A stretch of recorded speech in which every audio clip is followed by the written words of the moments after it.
Hello again, Internet friends. This is Jared Case, curator of film exhibitions at the Dryden Theater and the George Eastman Museum, with another streaming recommendation. This week we've been going through American film history decade by decade, and we're up to the 1950s with a little pick called Sunset Boulevard, directed by Billy Wilder from 1950. I told you that name was going to be important, Billy Wilder. He may come up again sometime in the future. So we showed Sunset Boulevard on 35mm film, of course, back in 2019 as part of a series called Movies in the Movies, inspired by a film compiled by Paul Anton Smith called Have You Seen My Movie? And what he did was he took 200 or 300 films that featured people going to the movies, and he edited these scenes together in a narrative that sort of shows generally people going to a film. You buy your ticket, you go in, you get your concessions, sit down, watch the film. There's a couple of genres that are highlighted, and then as the movie's over, you leave, and what happens when you leave. It's a wonderful experiment about how we as viewers of film experience film and how the directors that are telling the stories want to portray that idea of going to the films, something that we hope to get back to as soon as we can. In the meantime, hopefully these videos are helping you out. And it certainly is that. It's a film about movie making. It's about Hollywood, and although we focus on the lights and the tinsel from Hollywood, it's also got a dark underbelly.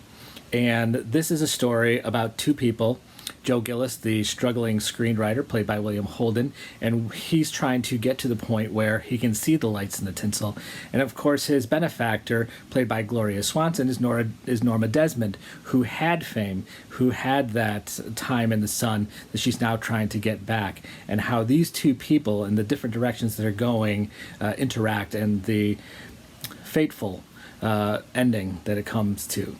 But it could also be seen as sort of a culmination of things that have been happening in the 1940s. And we did a series in 2018 based on David Bordwell's newest book, Reinventing Hollywood, where he talks about some of these techniques that during that high point in the 1940s, from a narrative standpoint, were really being used to great effect, because there was so much money going into the films and they were making so much money that people were really experimenting.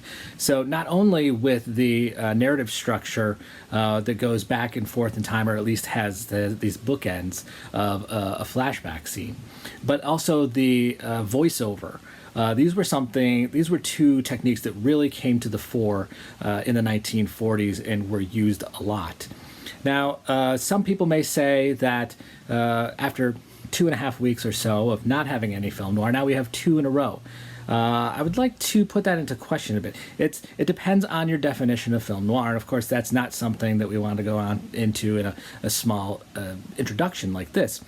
But if this does fit in the film noir canon, I would say it's more of that philosophical film noir. The idea that anything that you do is doomed to failure. You can't change your fortunes.